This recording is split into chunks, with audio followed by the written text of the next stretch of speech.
Howdy! We have some fun here in Battlefield 4 again, and it looks like this ATV is from outer space because for some reason it can float. Oh, DICE, I don't know what you have been thinking when you made this game. Maybe they just wanted us to laugh once in a while. So I'm playing Conquest on the Rogue Transmission, and both of it is kind of rather new to me because I've been playing nothing but domination since the game came out. Maybe played like a couple of Conquest matches and a couple of Rush matches, but most of the time just domination. And the reason for that is I wanted to just unlock as many weapons as quick as possible. And I just get more kills in domination usually than in Conquest. A lot of times in Conquest, because the maps are so big and there's only 32 players, there's a lot of running and running and a lot of times where there's nothing happening, and a lot of times you can have a really good Conquest match where you even win and all and you take flags, but you don't really get a lot of kills. I've had Conquest matches where I got 3 kills or 2 kills and I took like 10 flags and we won, and it was a good match considered. And that's what this game is about. It's not about kills. It's about, unless you play team deathmatch, it's about winning, about, tickets, about flags, teamwork, that kind of stuff. But, if you're a Battlefield 4 fan, a Battlefield fan in general, you know that already. So I'm running the G36C here, and I haven't used this weapon since I unlocked it, and I just got a few attachments in the previous couple of domination matches, and I have basically only the reflex on, the laser, muzzle brake, and the stubby grip, and I think that's really good. I don't think I need to change the accessories on this weapon. I'm very happy. What I really like about this weapon is that you can take out people from really far away. If you pump your weapon, it sometimes takes like 1 bullet and that person's dead. If you're accurate, of course. I'm playing the engineer, obviously, here, and I'm having the SLAM, I believe it's called. The SRAW. This is SRAW. Just trying that out again. I've used it before and I didn't really remember anymore. If it locks on or not, how it works and how accurate it is. So I'm kind of basically testing it again. And this is basically just a match for me to just kind of see how the G36 does in a match that's not domination, like where you have to like shoot farther distances, and also how the other accessories do. It's basically just a match just to have fun, not take so serious. But at the other hand, of course I always want to win. Who doesn't want to win? So I got late into this match. They were already going. I don't know, when I came in, they didn't do so well. I think they had only 1 or 2 flags, or 1 flag. And I got just sniped by a guy that's been sitting here on this mountain, and we're trying to get him and we can't for some reason. So I don't know, and I'm getting attacked. I love this counter knife. I just love this counter knife because I hate being knifed. It's so creepy especially when they come from behind you. It's very creepy. And I'm not usually somebody who knives. I don't usually get a lot of dog tags because I never think about knifing people. When I see them in front of me, I always shoot first. And then, when you shoot first, they see you and then they're alerted, and you have to keep shooting. You can't really knife them. And knifing is good when you can surprise them. But looks this SRAW here does a really good job. It only took me 2 shots to take him down. I guess he was already hurt because it's been other times where I had to take 4 shots, but I guess it's because I got him from behind. That's always the best part. If you want to take down any big vehicle like this, get him from behind. Very good thing. There's a second one that I had no clue, and I don't even think he knows I'm here. I hope he doesn't know. It's kind of like a stupid situation I'm in here because I can't really get out of this pit without the tank seeing me, unless I can run really fast, and I think I'm gonna try that in a second. I'll try to take him out. I don't remember anymore. Anyway, I cut out some scenes where I was just basically running from one flag to the other because that's really boring.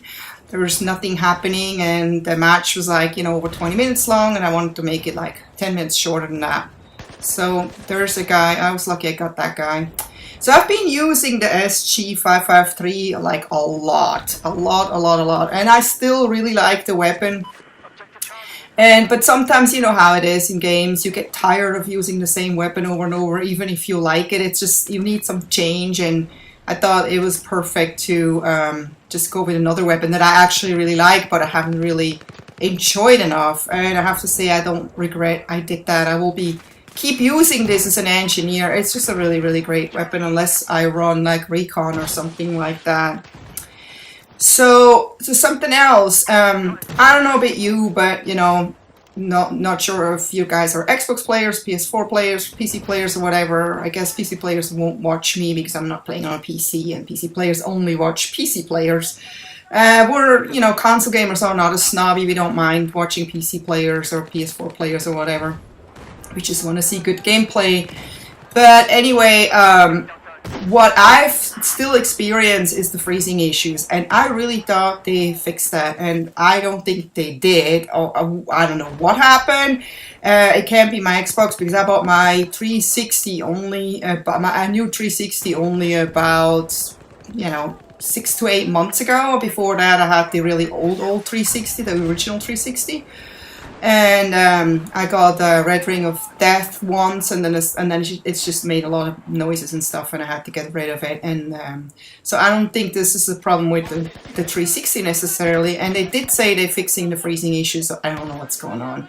But I would say every other day, maybe 2-3 times a week, and I play every day, I get kicked out of a game. And sometimes it can be twice a night. Oh, there's a guy hiding there, and he's not even, he's hoping I don't see him, and too bad, I saw you, buddy. Sorry.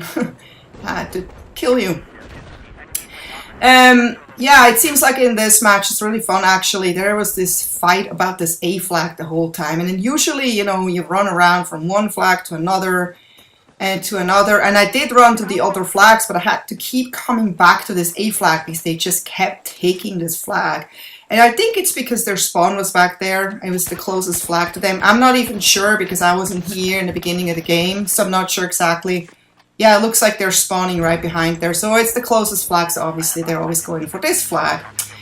And so we have to keep taking it away from them. There's another guy, and there's another guy. There's like 3 guys down there, so I have to see if I can trick them out. And it's kind of like, I love this map. I don't know why. I don't really like the B flags under this thing here. It's kind of weird. And there's always a ton of snipers here, and tanks, and, you know, choppers above, tanks below, and snipers somewhere on the sides. So, you know, it's hard to take the B flag, but it looks like we don't have to worry about the B flag. We have to worry about the A flag in this match the whole time. And we're doing really well, so I'm not really concerned about, you know, they're probably taking away this A flag. But if the enemy's there, and why not go there and go where the action is, go where the party is, and see what we can do here to blow up some stuff or make some noise. So anyway, the Xbox One is coming out tomorrow, and I know there's like a ton of people who have pre-ordered it, and a ton of people who are planning to stand in line. And is it wise to get the any console like right at launch? I don't think so. There's actually experts who say it's generally dumb to buy any new console right at launch. They say if the Xbox One can straighten the few little quirks it has with some software tweaks, this thing is going to be unstoppable in a way the PS4 could never touch, if they straighten out the little quirks and software tweaks. And that's going to take time. And, you know, another gamer expert says the Xbox One is trying some very cool new things, and it's launching alongside some very fun games, but there are so many rough edges and the software feels incomplete. So the critics are warning you may want to wait a while before throwing down your cash. And that's true like to anything that comes out right at launch. You know, operating systems, iPhones, you know, anything, TVs, whatever. You know, when the first flat screen TV came out, it's always worth the wait, because there's always issues at the beginning. There's a lot of things. It's like they're testing the first generation with you guys, you guys who go and run and get it right away, and then you guys report all the issues, and then the people that get it it was the same with the iPad. People who get the second generation of that, they get a much better deal because they pay the same amount or maybe even less. The Xbox One may become cheaper and without all the issues, or with maybe a few issues left, but not those major issues. And it's like, I don't want to miss out. I don't want to not be able to play old games anymore. What if I want to go back to play my old games? I mean, if you have the Xbox One, that's it. You can only play brand new games. You can play Battlefield 4 and all those brand new fun games, and that's cool, but you can never go back to play any older Call of Duty titles, older Battlefield titles, older anything. It's just, that's it. You're done, unless you have a PC and you can just play those on the PC. There's a few games I play on my Mac, and like Borderlands 2 and stuff, and I can always play that. I'm not dependent on the Xbox for that. Yeah, what about Borderlands 2? I mean, you can't play any of that, or you have to re-buy for Xbox One if that's even possible. I don't even know if that's possible. And my concern, obviously, is because I have my Xbox connected to a projector, and I have done a lot of research on the web and already found out that there's a ton of projector owners and Xbox gamers that already are very concerned about how to hook up the projector to the Xbox One, because the Xbox One is forcing you to use that stupid little Kinect device that a lot of gamers are not even interested in. And it has to be in front of you. And when you have a projector, I mean, if you do have a projector, you know how it is.